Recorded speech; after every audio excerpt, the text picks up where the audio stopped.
Hello. Hello सत साई भगत जी। सत साहिब जी। और कैसे हो भगत जी? दया जी, परमात्मा जी।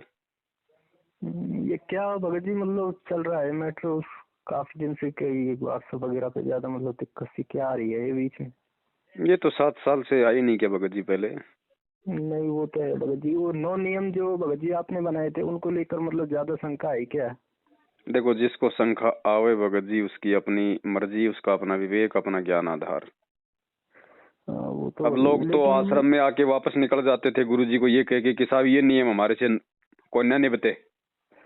बस वही बात है भगत जी, देखो नियम तो जब ये आप भगत जब जी। आप भगवान पे आश्रित हो गए, जब आपको ज्ञान समझ में आ गया, तो मुझे ये बता दो, चाहे लाख नियम हो जाओ, आपके ऊपर नियम बाधा निभाने क्या है? पड़ेंगे भगत जी, वही मैं और ये कोई कहना चाह नियम रहा थोड़ी है हूँ। भगत जी, वो तो एक कॉमन सेंस की बात है।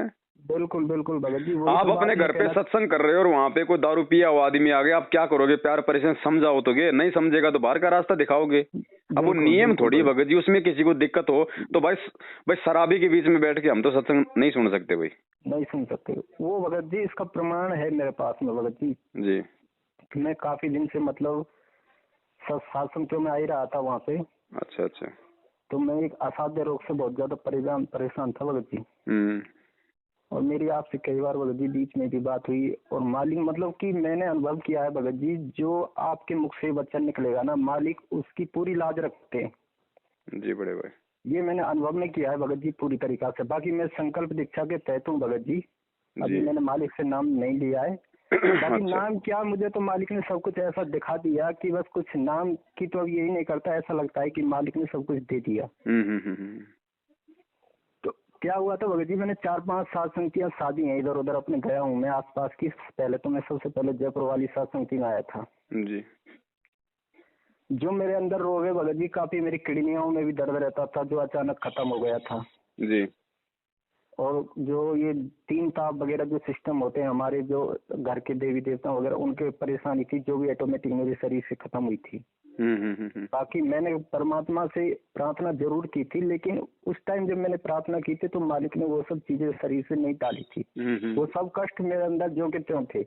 लेकिन धीरे धीरे मैं बढ़ता रहा, चलता रहा, इसमें वो कष्ट ऑटोमेटिक, मुझे पता भी नहीं लगा कि ये शरीर से कष्ट मेरे जा रहे हैं। जी जी।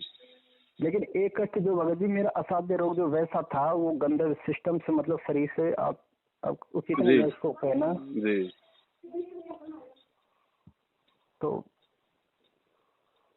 तो वो भगत जी क्या हुआ था, हम्म वो रोग मेरा अभी तक नहीं कटा है। हम्म और जब भी मैं सात संगतियों में जाता था ना भगत जी, हम्म वो रोग मेरे शरीर के अंदर ऑटोमेटिक रुक जाता था, और मेरा परमात्मा उस पर इतना ध्यान फोकस करवाता था। मैं उस रोग को वहां पर जैसे कि डॉक्टर जांच पड़ताल करता है ना, उस तरह से मैं बार बार ये देखता था कि ये रोग यहाँ आकर क्यों ठीक हो जाता है। और चाहे मैं 3 दिन के लिए रहूं भगत जी, चाहे 5 दिन के लिए रहूं, चाहे 1 दिन के लिए रहूं, जब तक मैं परमात्मा के पंडाल में वहां दरबार में रहता था मुझे उससे कोई टेंशन ही नहीं होती थी। और जैसे ही मैं घर आ जाता था अपने, जी तो उसी रात 3-4 बजे के समथिंग वो रोग मेरे फिर चालू हो जाता था रात के समय सोने के बाद में।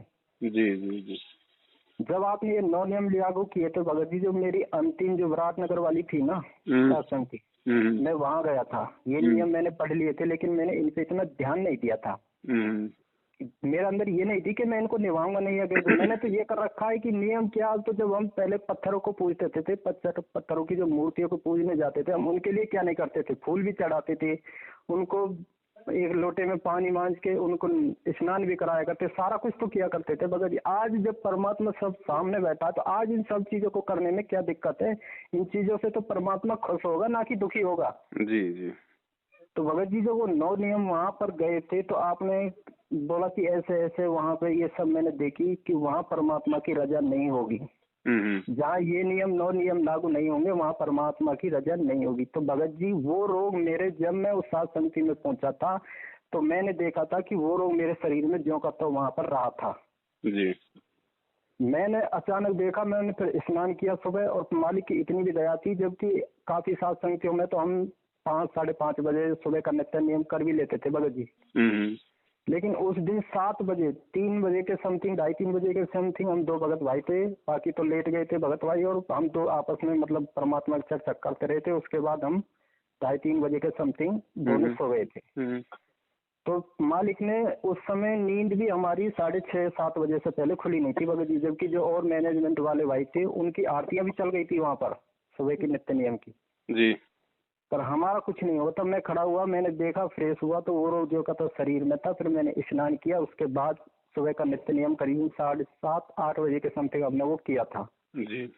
तो वो रोग जैसे के जैसे था। मैं वहां से आ गया, मूड इतना खराब हुआ भगत जी हद से ज्यादा कि आज ये हो क्या रहा है मेरे साथ में। मालिक की मैंने इतनी साथ संख्या की, मालिक ने हर जगह बचाया और मैंने यही कहा था कि परमात्मा का साथ संख्या में आप बुलाना चाहते हैं तो इस रोग ये रोग मेरे अंदर में रोकने वाला नहीं है इसको। अगर आप रोक सकते हैं तो आपके अन्य भगत भाई, मेरे कारण किसी भगत भाई की भक्ति खराब ना हो जाए बस। तो परमात्मा साथ इतना दिया कि हद से ज्यादा। वो रोग कभी भी परेशान नहीं किया उसने मुझे जब तक, लेकिन उस दिन उस रोग ने मुझको वहां तुरंत मतलब दिखा दिया कि यहाँ। तो उससे यही एहसास हुआ कि एक मेरा झगड़ा भी हो गया था जबरन जबरदस्ती भगत जी। अब उसे संस्कार बस लगा लो चाहे कैसे भी लगा लो, मैं खूब रोया उसके भी लिए, ताकि उसमें मैं बेबस था, कुछ कर नहीं सकता था भगत जी। तो मैंने यही समझा था कि शायद मेरी उस झगड़े की वजह से आज परमात्मा ने सर से हाथ हटा लिया है और मैं वहाँ पूरी तरह टूट गया था। मैंने ये कर लिया था कि भगत जी अब इसके बाद सात संगतियों में शायद मेरा जाना ठीक नहीं है। दोपहर का नित्य नियम हो गया, सुबह का परमात्मा का जो भंडारा प्रसाद था वो हमने कर दिया, भोग प्रसाद जो भी था मालिक का। पर मन दुखी था पूरी तरीका से। तो वहां से जब मैं भगत जी चलने लगा था ना, सुबह के दोपहर के नित्य जो दोपहर की हमारी आरती करके वहां से परमात्मा की आरती करके जब निकलने वाला था मैं घर के लिए, तो मैं जूते पहन रहा था। तो वहां उन्होंने दरबार ऐसे सजा रखा था भगत जी, स्कूल थी, स्कूल के एक कमरे में जो कमरे का जो दरवाजा था वो तो था पूरब की दिशा में और जस्ट उसी के बगल में मालिक का दरबार उन्होंने सजाया था। तो दरबार परमात्मा का जो दरबार का मुंह था वो था उत्तर दिशा में भगत जी। तो उत्तर दिशा से जब मैं गेट के सामने अपने जूते पहन रहा था तो ऑटोमेटिक मालिक की जो तस्वीर जिसमें स्वरूप था मालिक का, ऑटोमेटिक पूरा स्वरूप दरवाजे की तरफ ये हो गया था भगत जी अपनी जगह पे, जबकि तस्वीर मालिक की वहीं की वहीं रखी हुई थी, लेकिन स्वरूप पूरा इस ऐसे आ गया था दरवाजे की तरफ। मेरी जैसे अचानक निगाह पड़ी तो मैंने देखा ये क्या भाई, कि मैं वहां से दुखी होकर जा रहा था ना भगत जी। मैंने दो जूते तुरंत पैर से वापस निकाले और निकालने के बाद में तुरंत मालिक के आगे गिरा पड़ा, रोया वहां पर भगत जी।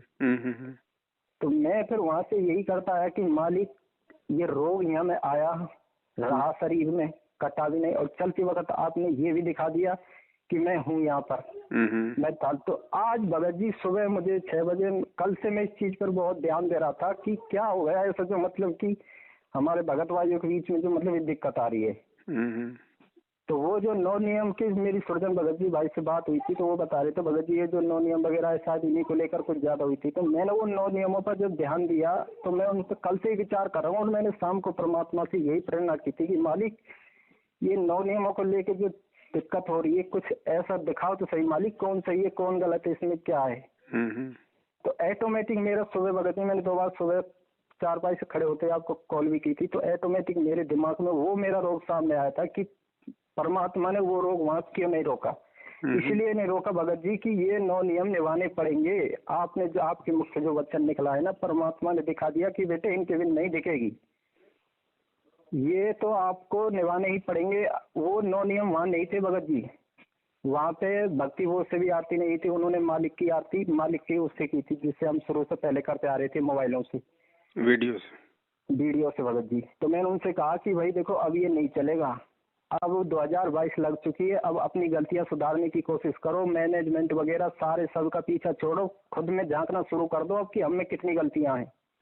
जी जी जी, अपनी गलतियों को महसूस करना चालू कर दो, अगर नहीं करोगे तो कुछ भी नहीं है भगत जी। अब ये भक्ति वो से ही आरती होगी, इसके अलावा और जो आपने उनके फिर परमात्मा ने देखो उस भगत भाई का घर भी दिखाया, तो उन्होंने क्या कर रखा था कि एक फोटो बनवा रखी थी अपने पिताजी की, उसमें मालिक तो खड़े हैं चेयर के पीछे और उनके पिताजी बैठे थे चेयर पर। मैंने की भगत जी ये जीव है आपके पिताजी, इस चेयर पर भगवान को बैठाना था आपको, अपने पिताजी को इनके चरणों में रखना था, और आपने क्या कर रखा है कि भगवान तो खड़े हैं पीछे को और चेयर पर बैठे हैं तुम्हारे पिताजी, ये गलत है भगत जी, अब हटा दो, अब नहीं चलेगा। अगर आपको इसमें रखना है इसमें, हाँ ये मालिक को आप बैठाकर चरणों में रख लो, नहीं तो आप अपने पिताजी की फोटो रखना चाहते हो तो अन्य किसी कमरे में लगा लो, कोई दिक्कत नहीं, पर इस तरीका से मत लगाओ कि मालिक खड़े हैं और पिताजी तुम्हारे बैठे हैं। इनसे बड़ा पिताजी है कौन? ये तो गए भगत जी। नहीं, पहली बात तो परमात्मा ने स्पष्ट मना कर रखा है, अपने दादा परदादा देवी देवता संत महात्माओं की फोटो रखनी नहीं, हमने रखनी नहीं है। मैंने की भगत जी ये क्या हो रहा है? मैंने की पर वहाँ आपकी एक थोड़ी बात थी भगत जी, वो कि भाई वहाँ से उठकर चले आइए। मैंने की चलो देखो अपने अपने हिसाब से होता है, वो भी आपकी भी। उसके बाद पे मैंने थोड़ा बाद में विवेचन किया कि अगर ऐसी सख्त इजाजत हमको नहीं मिलेगी तो हम अमल नहीं कर पाएंगे जल्दी। प्यार से अमल जीव नहीं कर पाता। अगर इतनी सख्त हिदायत आप नहीं देते तो हम उन चीजों को इतनी जल्दी उन चीजों पर इतनी जल्दी मतलब गौर नहीं कर पाते। ये करते हाँ चल सब हो जाएगा, धीरे धीरे हो जाएगा, लेकिन वहाँ वो बात पकड़ी देखी मैंने की भगत जी अब इन सब चीजों को हटाओ यहाँ से, केवल परमात्मा का एक स्वरूप रखो। अब यहाँ कुछ नहीं चलेगा। और भक्ति बोध आज के बाद अगर आप सात्संग के यहाँ करवाते हैं तो इन चीजों को देख लो भगत जी, यहाँ पर ना तो जो 9 नियम है ये सारे इनमें से सब निभाने पड़ेंगे भगत जी। भक्ति बोध आज के बाद मंगा लो, 10-20 जितनी है यहाँ रखो। अगर कोई भगत भाई नहीं लेके आता है गलती से किसी भी कारण से तो आप उनको दो। अब तो भगत जी इनसे आरती होगी यहाँ पर, और भोग जो भी कुछ लगेगा सब कुछ ऐसे ही होगा जैसे ये 9 नियमों में है। ये कहाँ की साथ संगति की बात है? ये विराटनगर जो तेवड़ी वाली थी भगत जी। अच्छा, विराटनगर तेवड़ी। हाँ, तेवड़ी के पास की थी भगत जी। तो वो रोग उस टाइम नहीं कटा था भगत जी। आज मुझे इस चीज का एहसास हुआ, उस रोग को लेके मैं इतना परेशान था भगत जी कि आज भी वो बरकरार है। लेकिन मैं यही सोचता था कि मालिक ने सब कुछ दिया, इतने रोग काट दिए, बीपी ब्लड प्रेशर इतना रहता था, सब कुछ खत्म कर दिया, लेकिन ये रोग क्यों नहीं कट रहा? शायद हो सकता है परमात्मा नहीं, ने एक चीज और भी है भगत जी। 2 बातें हैं वहाँ पे। अपने ललित भगत जी हैं जिन्होंने साथ संगति रखवाई थी। उन्होंने दास को पहले फोन किया था, तो दास ने उनको भगत जी मना कर दिया था कि भगत जी आप इतना जल्दी साथ संगति मत रखवाओ, आप अगले शनिवार को रखवाओ, 29 तारीख के आसपास जो आएगा, तो उसमें जो है हो सकता है दास भी उसमें मतलब समय दे देगा मालिक के दया से। तो शायद उन्होंने नहीं माना उस बात को। बाद में तो उनका फोन भी आ गया कि भगत जी शायद हमारी गलती थी, हमने आपकी बात को उस समय गौर नहीं किया, क्योंकि उस समय फिर वो बारिश वगैरह भी आ गई थी, काफी कुछ हो गया था। मौसम भी मतलब हाँ, जो काफी भगत आने थे वो मतलब नहीं वहाँ पे जा पाए। तो दास ने कहा कि भगत जी देखो, मालिक ने दास से जो बुलवाना था वो आपको दास ने संदेशा दे दिया था, उसके बाद कोई जबरदस्ती अगर करता है तो भगत जी फिर मैं नहीं किसी को मना कर सकता। और दूसरी बात भगत जी, परमात्मा कहते हैं कि मान लो अगर किसी प्रोग्राम में अगर प्रधानमंत्री ना जा पाए और वो अपने किसी नुमाइंदे को अगर कोई संदेशा देके भेज देता है तो वो प्रधानमंत्री की ही बात माननी चाहिए, उनमें मीन में कोई निकालेगा फिर वो दिक्कत वाली हो जाएगी बात। तो दास जो भगत जी अगर एक तरफ तो संगत ये सोचती है सत्सेवक भाई बहन की भाई परमात्मा ने पवन दास को निमित्त बना रखा है, और फिर ये पवन दास जो बातें बोलता है फिर आप उनमें मीन भी निकालते हो, आप उनके ऊपर थोड़ा बहुत मतलब विवेचन भी नहीं करते, तो भगत जी फिर वहां पे बात नहीं बनेगी। अब ये जो 9 जो नियम है ये वैसे कोई नियम नहीं है, ये मतलब ये कॉमन सेंस की बात है। ये तो करने पड़ेंगे भगत जी, ये कॉमन सेंस है भगत जी। ठीक है, और अगर ये चीजें भी अगर हम अमल नहीं करेंगे तो परमात्मा क्या करेगा वहां पे आके? फिर क्या करेगा भगत जी? सही बात कह रहे हैं। क्या करेगा फिर? ऐसे तो भोग तो हमारे मैनेजमेंट वाले भी लगाए रहे हैं, अपने अपने घरों में सब लगा रहे हैं, वैसे भी लगाते होंगे, फिर उनकी भी तो सत्संगों में गोलियां चल रही हैं, तो कहाँ है वहां पर परमात्मा? बिल्कुल सही बात है भगत जी। तो भगत जी समय अनुसार परमात्मा दास से जो बातें बुलवाएंगे वो 100% सही हैं, लेकिन किसी को नहीं समझ में आती हैं। अब उन चीजों को लेके अगर कोई मुद्दा उठाता है तो भगत जी फिर दास भगत जी फिर ज्यादा नहीं बोलता उसमें। नहीं भगत फिर समय आने पे फिर वो परमात्मा ही उनको फिर उन चीजों का आभास करवाता है, दास नहीं बोलता फिर वहां पे। हाँ इतना है, फिर दास वहां पे जाएगा नहीं, दास वहां से अपना पीछा छुड़वा लेगा कि भाई मैं तो वहीं जाऊंगा जहाँ पे ये चीजें होंगी। बिल्कुल भाई जो भाई भगत जी मालिक ने क्या बताया, इष्ट मिले और मन मिले, मिले सकल सब रीत, कहे कबीर वहां जाइए जहाँ रह संतन की प्रीत। जब मैं अपने घर पे अपने दरबार में मैं दाढ़ी मूंछ वाली फोटो को ना मैं रखता, ना मैं उसको अपना भगवान मानता, ना मुझे उसकी आवश्यकता, और साथ संगति में यदि कोई उस फोटो को लगा रहा है तो भगत जी मेरा उससे क्या वास्ता? मेरा तो इष्ट ही नहीं मिल रहा। मेरा इष्ट है संत रामपाल जी भगवान, और उसने इष्ट बना रखा दाढ़ी मूंछ वाले को, तो मेरा तो इष्ट नहीं मिल रहा, तो वाणी के अनुसार मेरा वहां जाना बेकार है। बिल्कुल वही तो देख रहा था भगत जी, वहाँ पे जाके सारी त्रुटियां मतलब काफी थी, भक्ति बोध से आरती भी नहीं थी, और जो बंदी छोड़ सतगुरु रामपाल जी भगवान की जगह उन्होंने जो मतलब वो भी दास ने देखा था उस वीडियो में भगत जी, जब वो भोग प्रसाद लगाने लगे तो फिर वहां भी वो कबीर जी को भी भोग लगा रहे हैं, सबका नाम ले रहे हैं वहां पे, तो दास ने तो समझ लिया था, लेकिन अब भगत जी अगर किसी को दास बोलेगा सामने से तो वही बात है भाई नेक्स्ट टाइम के लिए अपन हाथ जोड़ लो भाई, बाकी उसकी मर्जी भाई, जो जैसा करे। नहीं सही बात भगत जी, देखो जबरदस्ती का मार्ग नहीं है ना भगत जी, इसीलिए तो परमात्मा ने, हाँ बाकी देखो ये अब अगर भगत जी भगवान चाहिए, परमात्मा चाहिए, तो भाई अब तो सोने की तरह खड़ा होके दिखाना पड़ेगा। भगत जी अगर परमात्मा इनको चाहिए ना तो वही अर्जुन वाली तो बात है भगत जी, ये विकार तभी जब हम अपने 5 विकारों को, एक मन और 3 गुणों को नहीं जीत पाए तो फिर हम आगे क्या युद्ध लड़ेंगे भगत जी? युद्ध तो शरीर का ही तो युद्ध है भगत जी।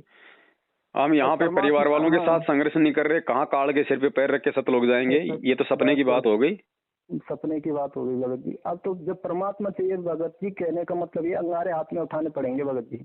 बिल्कुल भाई, हर वो क्रिया करनी पड़ेगी जिससे भगवान प्रसन्न हो, जिससे भगवान प्रसन्न। बाप नाराज हो तो उसको नाराज उसको कर दो, जितना जल्दी कर दोगे उतना जल्दी अच्छा रहेगा तुम्हारे लिए। रिश्तेदार नाराज हो तो अभी करो इसी समय। बिल्कुल भगत, लेकिन ये परमात्मा को प्रसन्न रखो, ये प्रसन्न रहेगा तो कल को वो भी दांत निकालते हुए आ जाएंगे। वही तो, और आसक्ति वाली बात कहते हैं भगत जी। देखो मैं तो आपसे 2017 में जुड़ गया था और मालिक ने मुझे तो कुछ भी नहीं दिखाया था उस टाइम, केवल एक नास्त्रदामस्य की भविष्यवाणी थी। उसके बाद मालिक की सृष्टि रचना सुनी, उसके बाद में तुरंत आपका वीडियो परमात्मा ने ऑटोमेटिक सामने ला दिया था बस 2017 में, जिसमें आप परमात्मा की सौगंध खा के वो नाम दीक्षा वाला जो सिस्टम था भगत जी, नाम केंद्र जो आपके यहाँ पे खोला, जी जी जी, उसी दिन से मैं तो भगत जी आपके साथ था, देख लिया। बाकी जो आसक्ति वाली बात कहते हैं भगत जी, जब हमारे पद चिन्ह हमें बता रहे हैं कि जब आप जो वाणी बोल रहे हैं भगत जी, आप जी के मुंह से जो कुछ निकल रहा है, जो भी कुछ शब्द निकल रहे हैं, उन शब्दों से हमारे कदम आपकी तरफ ना मुड़कर सीधे परमात्मा की तरफ बढ़ रहे हैं। वो हमें पता है इन बातों का भगत जी, हमें भी पता है, लेकिन वही बात ना, काल बलि भी तो कुछ न कुछ संगत के अंदर बखेड़ा करना चाहेगा ना। तो बेतुकी बातों को लेके जब मालिक की तरफ बढ़ रही है तो भगत जी फिर हम आप पर आसक्त हो पा रहे हैं। और रही बात भगत जी आसक्ति की, भगवान के ज्ञान से तो हमने अपने माँ बाप, बेटा बेटी, भाई बंधु से आसक्ति हटानी पड़ेगी। पवन दास में हम क्यों लगाएंगे आसक्ति? क्यों लगाएंगे भगत जी? इस ज्ञान से तो पूरी दुनिया से आसक्ति हटके उस परमात्मा में लगेगी हमारी।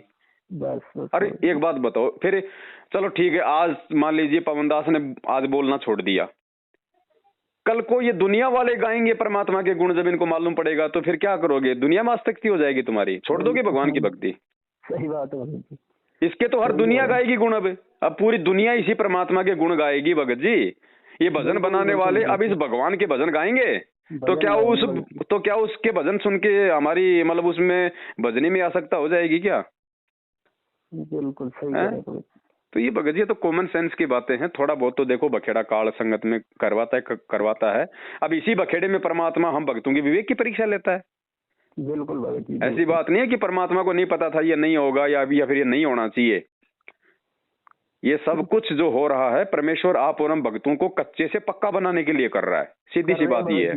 सही कह रहे भाई, ये तो रिहर्सल ऐसी चल रही है भगत जी, इसमें नहीं देखो कजोड़ भगत जी को भी कोई इसमें वो नहीं है, किसी का कुछ भी नहीं है भगत जी। तो आप जो वो भी बात सही है, कुछ संस्कार भी हैं। देखो टीचर भगत जी बच्चों को पढ़ाता है, बिल्कुल, क्या उस टीचर को नहीं पता कि कौन सा बच्चा क्या पढ़ रहा है, वो कौन से बच्चे में कितना दिमाग है? लेकिन फिर वो प्रैक्टिकल क्यों करवाता है, टेस्ट क्यों लेता है, एग्जाम क्यों होते हैं? उस बच्चे को अपनी औकात दिखाने के लिए। बिल्कुल, टीचर को तो पता है कि तू कितना पानी में है, लेकिन उस बच्चे को भी तो अपनी औकात का पता चले ना। तो मालिक को तो मालूम है, लेकिन परमेश्वर ये सारी जो घटनाओं को अंजाम देते ना, ये हमारी बुद्धि खोलने के लिए देते हैं कि तुम कौन से पायदान पे खड़े और तुम्हें कहाँ होना चाहिए था अब तक। बिल्कुल, इतनी सी बात है, बाकी कोई नहीं। परमात्मा तो भगत जी सबके साथ में ही है, लेकिन है उसके साथ मालिक ने स्पष्ट कह दिया जो मर्यादाओं में। बिल्कुल दिखा दिया भगत जी, मैं कह तो रहा हूँ, जो चलने लगा तो मालिक ने दिखा दिया था कि बेटे सात संगतियों से नाराज, मतलब बुलाने से मैं नाराज नहीं हूँ, लेकिन अब जगह ठीक चुन लो। और मैंने वहाँ बोला था कि अब सब कुछ छोड़ो भगत जी, अब अपने आप में अब। और दास का भी भगत जी यही मकसद था। दास ने बाद में अपने कजोड़ भाई को भी, जब मैं जयपुर गया था तो इन्हीं बातों को लेके उन्होंने मुझे कहा था कि भगत जी आप जो ये कह रहे हो कि वहां से उठ के चले आओ, ये मुझे मतलब ठीक नहीं लगा। तो दास ने उसको समझाया कि भगत जी आप इन चीजों को समझने का प्रयास करो, फिर तो इस मार्ग में वैसे गंदगी फैल जाएगी। हमने क्यों कहा कि वहां से उठ के चले आओ? हमने ये मतलब संगत वालों के लिए इशारा नहीं है, ये इशारा है कि मेरे पास में इतने फोन आते हैं, आपके पास इतने फोन आते हैं कि भगत जी मैं भी साथ संगति कराऊंगा, मैं भी साथ संगति कराऊंगा, तो उन आत्माओं के ऊपर ये अंकुश लग जाएगा। जब एक दो बार उनके साथ ऐसा हो लेगा ना, तो फिर वो थोड़ा सा जो है मतलब वो दबाव में होंगे, थोड़ा सा वो विचार करेंगे कि अगर हमने ये मर्यादा नहीं निभाई तो भगत तो यहाँ आके भी फिर वापस चले जाएंगे। तो एक तो बात बात पे कोई भी आदमी, अब चाहे कोई मर्यादाओं में है या नहीं है भगत जी, वो भी कह देता भगत जी मैं भी साथ संगति करवाऊंगा। अरे भैया साथ संगति करवाने के लिए कुछ नियम है, कुछ मर्यादा है। तो ये उन लोगों के लिए था भगत जी जो बात बात पे हमें फोन करके कहते हैं कि मैं भी साथ संगति करवाऊंगा, और जब हम उनको मना कर देते हैं तो फिर वो अमल की मुंह मोटा कर लेते हैं। तो फिर मालिक ने दास को प्रेरणा करके फिर ये बातें संगत में डलवाई थी, ये नो कि भैया अगर आप इस लायक हो तो आप साथ संगति करवाओ, नहीं तो आपके घर पे परमात्मा नहीं आएगा। फिर आप जी जो अमल की फोटो कोई भोग लगाओगे, परमात्मा नहीं है फिर। अब इस चीज को भगत जी कोई समझ नहीं पाया मेरे इशारे को। अब हर चीज को देखो भगत जी, अब मैंने अगर ये चीजें मैंने अगर भाई अगर बिना किसी सलाह मशवरे के अगर मैंने संगत में अगर किसी को बोल दी हैं, तो फिर मैंने किसी पे विश्वास करके तो बोली होंगे ना। मुझे विश्वास था मधु पे, मुझे विश्वास था कजोड़ भगत जी पे कि भाई वो तो कम से कम मेरी इस बात को समझेंगे, लेकिन वो भी नहीं समझ पाए भगत जी वो कॉमन सेंस वाली बात को। अब बताओ फिर हर बात के लिए, अब मेरे को तो दिन में कोई 50 प्रेरणा होती है, हर बात की थोड़ी बैठ के भगत जी मतलब वो जा जाके या आके या फिर इस तरह से बात की जाएंगी, फिर हम भक्ति क्या करेंगे। इसीलिए तो परमात्मा ने कहा ना कि एक ने कही दूजे ने मानी, कहे कबीर वो दोनों ज्ञानी। बिल्कुल सही बात हो गई। तो कहीं न कहीं थोड़ा बहुत कोई ईगो आके खड़ा हो गया था यहाँ पे। चलो कोई नहीं है भगत जी, देखो सबके अपने संस्कार है, मैं भी जी हूँ, कल को मेरे से भी हो सकती है त्रुटि, किसी और से भी हो सकती है। बाकी अपनी त्रुटि को अगर कोई सुधार ले तो वो भगत जी महान आत्मा होती है। बिल्कुल लास्ट है भगत जी, लास्ट स्टेज है सबके लिए। जो आप जी का जो सज्जन बहन के वहाँ पे जो मतलब वो हुई थी ना शासन की, उससे पहले जो आपने निकाला था ना कि भगवान को क्या पहचानोगे, पहले भगत को पहचान लो जी। अगर भगवान को पहले भगत ही तुमने नहीं पहचाना तो भगवान को क्या पहचानोगे। तो बस वही है भगत जी, अब इनको समझना ये लास्ट है। अपनी गलतियों को सुधारोगे सभी के लिए, या अगर कर लेंगे तो ठीक है, नहीं तो अब इससे आगे तो फिर। और दूसरा भगत जी, अगर ये मान बढ़ाई के लिए और आसक्ति के लिए दास अगर ये काम कर रहा होता 7 साल से, तो पहली बार तो मैं नामदान केंद्र क्यों छोड़ता। आज मैं ढंग से वहां पे लूटता लोगों को, इनके महल की लोगों के कच्छ तक उतार के भेज देता मैं। परमात्मा ने वो बुद्धि दी हुई है। चलो वहाँ की भी बात छोड़ो भगत जी, लेकिन अगर ऐसी बात होती तो आज भी तो लूटने का मौका तो भगत जी, और आज भी तो है ही। मेरे पास तो दिन में भगत जी कितने फोन आते हैं। आप तो कॉल रिकॉर्डिंग सुनते हो। अंधे होके लोग साध संगतियों के लिए, धर्म भंडारे के लिए पैसा देने के लिए तैयार खड़े, अंधे होके कई लाखों में। हम तो खुद मना करते हैं उनको, भैया अगर एक पैसा भी भेज दिया परमात्मा के दोषी हो जाओगे। बस अब वो चीज हमने देख ली भगत जी, उसी टाइम हम समझ गए देखो कि पवन भाई के लिए परमात्मा क्या नहीं कर सकते हैं।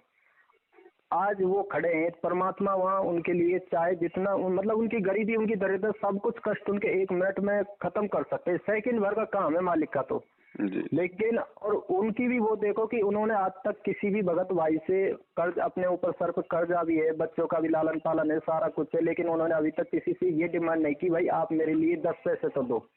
आगे से चलकर तो उन्होंने किसी के लिए डिमांड रखी नहीं किसी के भी सामने। नहीं, परमात्मा ने आपको इन सब चीजों के लिए अंतिम समय के लिए इसीलिए बता के रखा था कि भाई देखो अगर इस भगत के अंदर त्रुटियां होती, गलतियां होती, तो ये आपको अपने सुखों के लिए कब का आपको इस्तेमाल कर चुका होता। अब ये चीज भगत जी कोई समझने वाली आत्मा समझेगी इन चीजों को। फिर भी चलो भगत जी, हम देखो भगत जी, हमें भक्तों की नजर में हम पाक साफ हैं या नहीं है कोई महत्व नहीं रखता। हम अपने भगवान की नजरों में कितने पाक साफ हैं ये ज्यादा महत्व रखता है।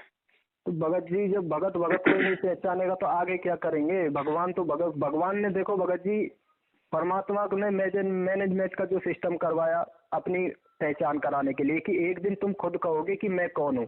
आज से परमात्मा ने इतने सत्संग किए, उनमें सारे प्रमाण छोड़ दिए। आज से पहले हम उनको क्यों नहीं समझ पाए भगत जी। टाइम निर्धारित था ना, निर्धारित टाइम था, समय पे परमात्मा ने खुलासे करवाने थे। हाँ तो आज जब अब परमात्मा ने अपनी पहचान करा दी है कि देखो मैं कौन हूँ, और सबने मान लिया कि हाँ भाई है कौन वो परमात्मा है। परमात्मा कौन है, स्वयं बदली छोड़ सतगुरु रामपाल जी भगवान है जी। अब भगत की भी तो पहचान वही कराएंगे भगत जी। सही बात। अब स्वयं की पहचान के बाद भगत की भी तो पहचान कराएंगे कि देखो मेरे लिए मेरे भगत हैं कौन। आप तो कहीं से कहीं भी उठकर आ रहे हैं, लेकिन भगत कहते किसको है। अब तो देखो ना भगत जी, 7 साल से भगत जी निर्दोष होते हुए भी हम सबसे माफी मांग रहे हैं भगत जी। बिल्कुल अब भगत जी ये इस भक्ति का तो प्रतिफल है, वरना जीव तो इतना अहंकारी होता है, मांग सकता है क्या। बिल्कुल गलती होने पे भी सामने वाले को दोषी ठहराता है लोग, तभी तो ये 4 करोड़ मुकदमों से हमारे देश के कोर्ट भरे पड़े। बिल्कुल बिल्कुल। और हम यहाँ पे खुद सामने वाले से हम गलतियां, और भगत जी ऐसी बात नहीं है, दास ने तो ये मतलब ये नहीं है कि दास ने वैसे कोई माफीनामे का कोई सिलसिला चला दिया, ये परमात्मा का मिशन है। और दास तो किसी को बताता नहीं है, दास ने तो अपने सब भाइयों को पर्सनली फोन किए। दास ने अपने जोधपुर से रामेश्वर जहांगीर जी को भी फोन किया, ऑडियो डाला उनको। और भगत जी मैं ये कहता हूँ, भले डॉक्टर रामेश्वर जहांगीर जी आज सतगुरुदेव जी से दूर होके भले अपनी कोई दूसरी साधना कर रहे हैं, लेकिन भगत जी उनमें इंसानियत के गुण हैं। उन्होंने भगत जी मैसेज लिख के भेजा वापस, ऐसा नहीं कि यार तू तो ड्रामा कर रहा है, तू तो छलिया है, वो कर रहा नहीं। उन्होंने भगत जी रोते हुए, जहां तक मुझे आइडिया है, जो मैसेज की जो उनकी लैंग्वेज थी, अंदर से भगत जी परमात्मा ने उनको निर्मल किया। और उन्होंने लिखा कि भगत जी धन्य हो आपके माता पिता पवन दास जी, जो आप इस प्रकार से संगत में सारा सब कुछ ये कर रहे हो। तो भगत जी मुझे ये बताओ, परमात्मा की शरण में रह के जो वर्तमान में जो भगत हैं, आप उनको भगत कहोगे या परमात्मा से थोड़ा सा दूर होके, चलो कोई बात नहीं मालिक का बच्चा है वापस आ जाएगा, आज उस मालिक से थोड़ा सा दूर होके जो वो उसने मुझे हृदय से उसने मुझे समा किया, हृदय से उसने मुझे समा किया भगत जी, मेरी भी जो है मतलब की आत्मा जो है वो गदगद हो गई। बिल्कुल। तो भगत जी भार हमने उतारना पड़ेगा एक दूसरे का, बगैर भार उतारे भगत जी हम इस परमेश्वर को प्यारे नहीं हो सकते। अगर थोड़ा सा भी वजन हमारे आत्मा पे अगर रहा यहाँ का इस लोक का, भगत जी काल उसी समय पैर खींच लेगा। बिल्कुल। तो ये मिशन कोई दिखावे के लिए नहीं चल रहा भगत जी, माफी मांगना और माफी करना महान आत्माओं का काम है, ये कायरों के बस की बात नहीं। इसलिए परमात्मा कहते हैं भक्ति करे कोई सूरमा, जात वर्ण कुल खोए। बिल्कुल बिल्कुल भगत जी, सही बात। और अब देखो मालिक की मर्जी है, अब दास भगत जी अपना जेल जाके बैठ रहा है, परमात्मा की अपनी भक्ति करेंगे। शायद परमेश्वर ने जो कुछ दिखाना था, जो कुछ बताना था लोगों को, जो संदेश जो दिलवाने थे, जो आगाह करवाना था, बहुत करवा दिया भगत जी। हो गया भगत जी, अब तो बस सही कह रहे हैं। अब थोड़ा बहुत भगत जी लोगों को अपने स्तर पे भी चलना पड़ेगा, वरना फिर वो तो है ना भगत जी। अब तो देखो परमात्मा ने स्वयं की पहचान कराई, अब भगत की पहचान के लिए अब सत्सेवकों को अपनी जिम्मेदारी पे छोड़ दिया कि अब तुम क्या करते हो देख लो। बस बस बस बस अब तो अपनी जिम्मेदारी ये हो गई भगत जी, इससे आगे बस अब देखो भगत की पहचान ये कैसे करते हैं, खुद को भगत कहाँ तक साबित। अगर ये खुद को भगत मानते हैं तो ये अपने लक्षण जरूर परमात्मा के रहनी गहनी से मिलाएंगे भगत जी। अब टीचर की तो भगत जी ये जिम्मेदारी वो खुद पढ़ा दे, उसके बाद में वो पासबुक का एड्रेस बता दे, भैया वो पासबुक ले आओ अपने घर पे, उससे होमवर्क करो। और लेकिन भगत जी एग्जाम में तो अकेले को बैठना पड़ेगा, ना टीचर बताएगा ना वो पासबुक साथ में रहेगी। बिल्कुल। अब तो परमात्मा ने ये 2022 जो दिए सब सेवकों के लिए भगत जी, भगत के लक्षण धारण करने के लिए शेष छोड़ा। ये सिर्फ भगत जी पूरी 2022 यानी 1 साल का समय है भगत समाज के पास में, ये समय है। ये ऐसा नहीं है कि 2022 में सब कुछ उल्ट पुलट हो जाएगा, नहीं, ये भगतों को लास्ट एंड फाइनली चांस दिया परमात्मा ने। ये जो ये 10 महीने, इसके बाद कोई माफी नहीं है भगत जी, कोई सुनवाई नहीं है। सही कह रहे हैं सीधा भगत जी सजा सुनाई जाएगी फिर। चलो भगत जी जैसे भी है। चलो ठीक है बड़े भाई, मालिक की दया, आप संकल्प नाम दीक्षा होने के बाद भी परमेश्वर की इतनी मेहर है आपके ऊपर, ज्ञान की हर चीज की। नहीं भगत जी, देखो भगत जी मैंने तो ये कर लिया था, जब ये ज्ञान मालिक का सुना तो मुझे तो अपने मनुष्य जीवन का एहसास हो गया कि ये मनुष्य जीवन है भी अच्छा तो ये बुरा भी बहुत है भगत जी। अगर मालिक का ज्ञान लेने के बाद अगर इंसान इस भक्ति पर नहीं टिकता है तो इसको कहने का मतलब है भगत जी, जो आपके अंदर आई थी ना, आत्महत्या ही कर लो बस। अगर जीना है तो मालिक की भक्ति नहीं भैया, भगवान पे अगर हम सब कुछ न्योछावर जब हमने कर दिया और तो वहाँ यदि हमारे को अगर ऐसा लगता है तो फिर तो भगत जी मरना बेहतर है फिर। हाँ वही तो कर रहा है भगत जी। हाँ, अगर मालिक साथ होगा तो फिर बचा लेगा, नहीं तो भगत जी शरीर छूटना है, ठीक है फिर। हाँ अगर ये देख लो भगत जी हो रहा है भगत जी, मैं इस टाइम ये लगा लो कि मैं आपसे बात कर रहा हूँ, एक मृत्यु की सैया पे लेट कर बात कर रहा हूँ भगत जी। मैं अपनी अभी हकीकत आपको बताऊंगा। ये लगा लो कि भगत जी जो जिस संसार में हम रह रहे थे इससे पहले, जब मालिक से हम अज्ञात, मालिक के मतलब कि मालिक के ज्ञान से जब हम परिचित नहीं थे, उससे पहले हम संसार में अपना जीवन काट सकते थे। क्यों? तब तो हमको यही था कि भाई हम मनुष्य हैं, सवाए सभी जाएंगे, यहाँ खाओ पियो मौज मस्ती करो। सही बात। उस समय तो ये सब चल रहा था, लेकिन जब परमात्मा के ज्ञान से एहसास हुआ कि इस मनुष्य जन्म का अगर सदुपयोग नहीं हुआ तो ये बात इस मनुष्य जन्म से ही जीव कर्म बंधन में बनता चला जाता है। और इसका तो परमात्मा ने एक ही सदुपयोग बताया कि अगर भगवान मिल गए तो भक्ति करके मोक्ष करवा सकता, अन्यथा तो ये तेरे को ये डुबोने के लिए मिला है, डुबाने के लिए है ये मनुष्य जन्म। ये पांचों विकार इसी में क्यों ठोक दिए काल ने? बाकी सभी जीवों में सिंगल विकार क्यों हैं? सारे पांचों विकार इसी में क्यों ठोक दिए उसने? बिल्कुल भगत जी। तो वही एहसास हुआ कि जब इसमें गया था तो इस रोग से मैं परेशान था। मैंने कहा कि परमात्मा अब मैं ये भक्ति वो 24 घंटा अपने साथ रखना चाहता हूँ और इसके लिए मुझे शरीर में ये इस रोग से निकाल दो, क्योंकि ये मेरे अंदर एक अशुद्धता है। तो मैंने भगत जी उसके लिए मालिक से ये प्रेरणा की थी कि मालिक मैं संसार में नहीं लौटूंगा, या तो मैं आत्महत्या कर लूंगा या फिर आपको हाथ ऐसे पकड़ना पड़ेगा कि छुटाने से भी ना छुटा पाऊं मैं। जी जी जी। तो वो रोग मेरा अब तक भगत जी ठीक नहीं था। तो मैं हकीकत बता रहा हूँ भगत जी, परमात्मा ने यही कर रखा और मैंने तो यही कर रखा। अगर मालिक आपकी रजा है तो मैंने 2 ही विकल्प सामने रखे थे परमात्मा प्रार्थना में आपके सामने कि या तो भक्ति दे दो या फिर ये जीवन ही ले लो, क्योंकि अब मैं ये मनुष्य जन्म जी नहीं सकता भगत जी।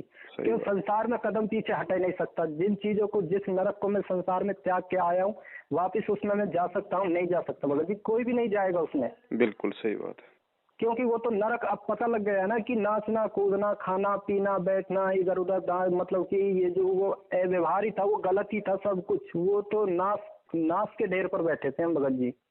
अरे इतना तक कह दिया भगवान ने कि जब ज्ञान हो जाएगा तुम किसी की बारात नहीं चढ़ सकते, आगे जाने की तो बात छोड़ो। बिल्कुल भगत जी बिल्कुल। तो उसके बाद मैंने फिर यही कर रखा है भगत जी कि यदि या तो मालिक अब अपनी भक्ति देकर जिंदगी को संभालेगा या फिर यहाँ से जाने में ही फायदा। यहाँ जीने का कोई मतलब नहीं रहता। जीना है तो परमात्मा के लिए, मरना तो उससे पहले ही मर जाए तो जो ठीक है। कोई नहीं भगत जी, प्रार्थनाओं में बहुत बड़ी शक्ति है। हाँ तो भगत जी देखो, मैंने इतना गर्म दूध पिया था, बाकी लोग तो फूंक मारकर दूध पीते हैं भगत जी, चाय पीते हैं कि जी होठ नहीं जल जाए। भगत जी मैं इतनी गर्म चाय पी चुका था कि मेरे अंदर, मुंह में तो छाले हो गए लेकिन अंदर इतनी गर्म चाय से शायद मेरे प्राण ही निकलने थे, चाय से और दूध से भगत जी। कुछ भी नहीं हुआ भगत जी, मुंह में छाले हो गए, मुंह जल गया पूरा अंदर से, लेकिन अंदर पेट में कुछ भी नहीं हुआ उससे भगत जी। दया मालिक। देखो उसी मैंने तो यही कर लिया कि मालिक या तो अब हाथ पकड़ोगे या फिर आप छोड़ोगे तो ऐसा छोड़ो कि फिर यहाँ आंख नीचने में फायदा, जीने में तो फायदा है ही नहीं भगत। तो आज मालिक ने शायद उस चीज को, इस रोग को इसीलिए ही नहीं रोका था उस टाइम तक भगत जी कि शायद ये बात बताना आपके लिए जरूरी हो गया था कि बेटा ये 9 नियम जहाँ है वहाँ आप जाओ, बाकी हर जगह मत घूमो। अब घूमने में हर जगह ठीक नहीं है, तो जाओ, अगर वहाँ एक बार आपको जाने का मौका है वहाँ देख लो, अगर ठीक लगता है तो उनसे बोल दो भैया देख अगर ये चीजें आप यहाँ अलाउड करते हैं तो दोबारा साथ संगति रखना, वरना हमारी आप मत करना कि हम यहाँ आ सकते हैं आपके पास। अब ये भक्तों का आपसी काम है भगत जी। दास की तो ड्यूटी थी परमात्मा के द्वारा जो संदेशा दिलवाना था, दास ने तो बता दिया। अब ये उन भक्तों के ऊपर है, वो भगत जी वहां जाके उस परमात्मा को नाराज करते हैं या फिर अपना क्या करते हैं भगत जी। बस तो आज भगत जी उसी बात का परमात्मा, इसीलिए दास भगत जी हर किसी साथ संगति का पोस्टर नहीं बनाता है। दास हर किसी साथ संगति को मतलब वो नहीं करता है कि भाई आप वहां जाओ, नहीं। जहां परमात्मा दास को प्रेरणा करते हैं, दास केवल उसी का वो करता है भगत जी। और दास मना कर देता, उसके बाद भी दास को अगर इस तरह से करके अगर पोस्टर बनवाते हैं तो वो एग्जाम्पल आपके सामने है भगत जी।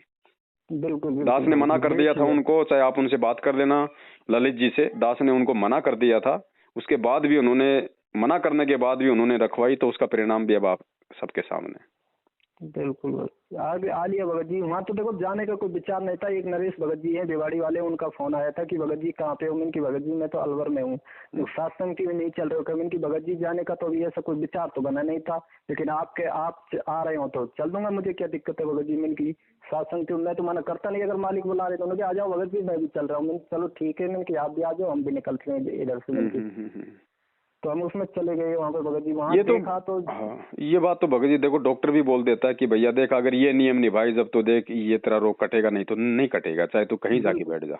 बिल्कुल भगत जी बिल्कुल। वहाँ देख लिया मैं यही, आज उस चीज का जवाब मिल गया था भगत जी। मैंने शाम को ही प्रार्थना की थी परमात्मा से कि सुबह भी की थी शाम को भी की थी कि मालिक इतना बड़ा ये झगड़ा बन कैसे रहा है। बड़ी मुश्किल तो वहां से निकल के आए थे, हमको भी ये रास्ता आपने सहज दिखा दिया, अब कहाँ जाएंगे यहाँ से। तो वो तो चलो करी परमात्मा ने जैसे भी कि ये दिल में आई कि बेटा जब मैंने वहां से यहाँ बैठा दिया तो ऐसी बात नहीं है, अगर तुम ठीक रहोगे अपनी जगह पर तो यहाँ से भी उठा के मैं वहाँ बैठा दूंगा जहाँ तुम सेफ रहोगे। सही बात नहीं, हम तो भगत जी जैसे ही ज्ञान सुना था तो हमने तो यही लगा था कि भाई नाम लेने में फायदा है। हम भी कॉल लगाने लग गए थे मैनेजमेंट के पास में, लेकिन कॉल करने से पहले ही आपका वीडियो सामने आ गया था उस दिन भगत जी। नाम तो भगत जी एक मोहर है, नाम तो एक मोहर है। जैसे कोई दो लड़का लड़की हैं, अगर वो शादी किए बगैर शारीरिक संबंध बनाते हैं तो वो बदनाम हो जाते हैं, शादी करके करते हैं तो समाज में उनको मान्यता मिल जाती है। बस बस सिर्फ एक मोहर है नाम, और नाम का कोई वो नहीं स्पेशल भगत जी। अब तो मालिक नाम के लिए दिल ही नहीं करता। अब तो बस मालिक से बार बार यही प्रार्थना है कि मालिक इस खेत को इतना बुहार दो, इस शरीर रूपी खेत को इतना निखार दो भगत जी कि इसमें बस एक आपके नाम के अलावा कुछ रह ही ना पाए। बिल्कुल बिल्कुल बिल्कुल। और जब परमात्मा जब साक्षात आप धरती पे, तो नाम कौन सी बड़ी चीज है, आपसे बड़ा आपका नाम नहीं हो सकता भगत। अरे उस नाम से तो सबसे पाक पवित्र नाम बंदी छोड़ सतगुरु रामपाल जी भगवान है।